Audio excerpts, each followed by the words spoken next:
Hey, I'm Will. I'm the tank tech here at BRStv. I take care of all the tanks in the studio, just like this guy here behind us. And today I'm here with my buddy Brian. Brian's a longtime reefing community member and a longtime BRStv member as well. And today we're gonna share with you our top 5 mistakes that people make when adding new corals to their tank. How's it going, Brian? Hey, it's going great, Will. Thanks for having me.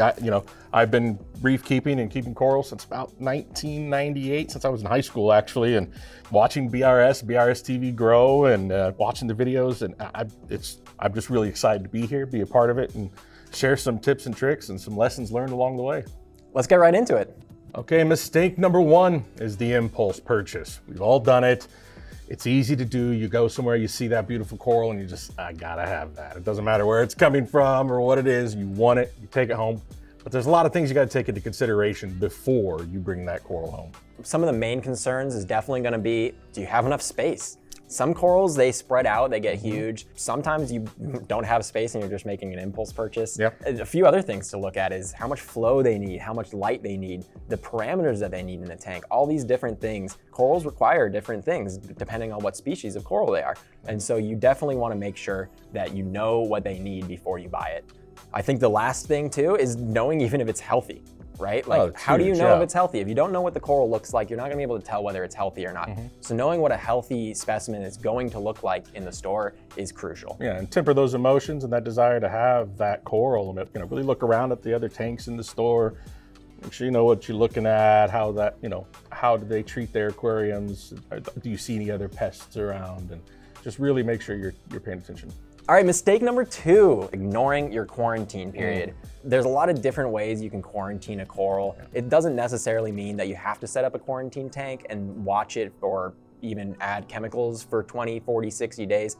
Sometimes it's even as simple as just dipping the coral. Dipping it in some kind of coral dip, using a strainer, following the instructions is a great way to quarantine your corals before adding them in. Yeah, absolutely. And again, it goes back to just, you want to make sure that you're coming from someplace healthy, but at the same time, there's lots of things you can do, like you said, dipping it, just, give it, if it's got a nice base on it, give that a little scrub, make sure you knock anything off of there.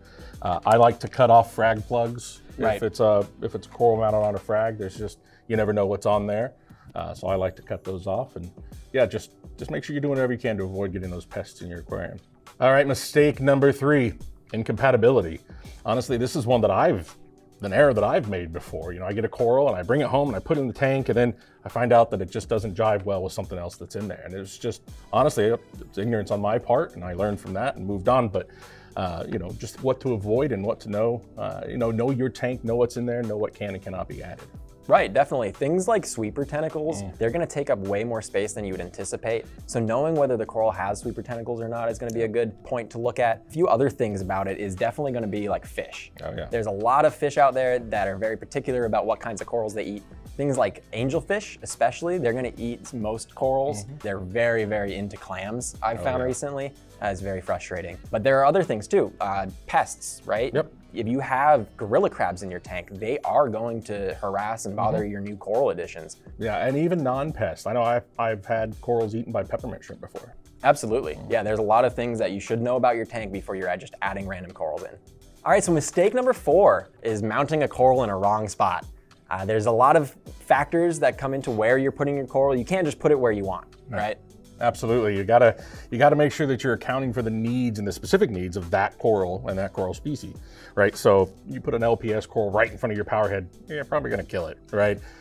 So taking those into account, knowing the needs of that coral and making sure that you not only, one, have the aquarium and the setup and the equipment necessary to keep that coral, but that you're putting it in the right place in your aquarium so that it gets everything it needs.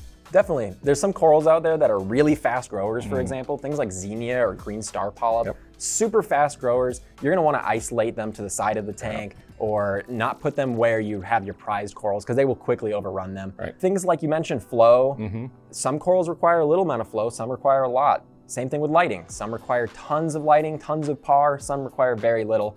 So putting them in the right spot, not just where you think looks good, is gonna be vital for the health of your corals. Absolutely. We touched on it earlier too, coral aggression. That's another thing. You don't wanna stick a Galaxia, right in the middle of all your SPS colonies. It's gonna be a bad call. Definitely. Mistake number 5 is getting in over your head. Sometimes it's really easy when you've got that new tank or you're ready to move up to that new level, like, oh, I'm getting my first SPS coral or getting my first coral period.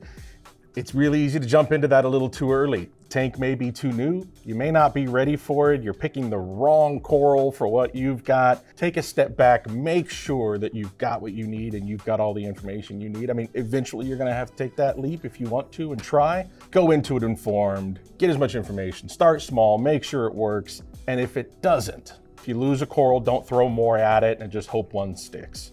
So just give it time. Let it, let the system recover before adding something else and learn from your mistakes. Absolutely. Knowing when you're wrong is going to be really key in this hobby. For example, I added a Moorish idol to my tank a while ago. It was like 240 gallons, so it's definitely appropriate, but it swam around and ate all my acros. Yeah. I just loved it. I'm sure it enjoyed my tank, but it certainly loved it as it ate. I did not enjoy it. Yep. So definitely admitting defeat, knowing when it's time to maybe rehome a fish or rehome a coral, it's a good option. It's definitely something you should consider. If you're out there and you're lost, a little confused, make sure you go out to some local communities. Check out your local fish store, go onto some online forums, go to your local frag swap and ask questions. People out here love giving advice.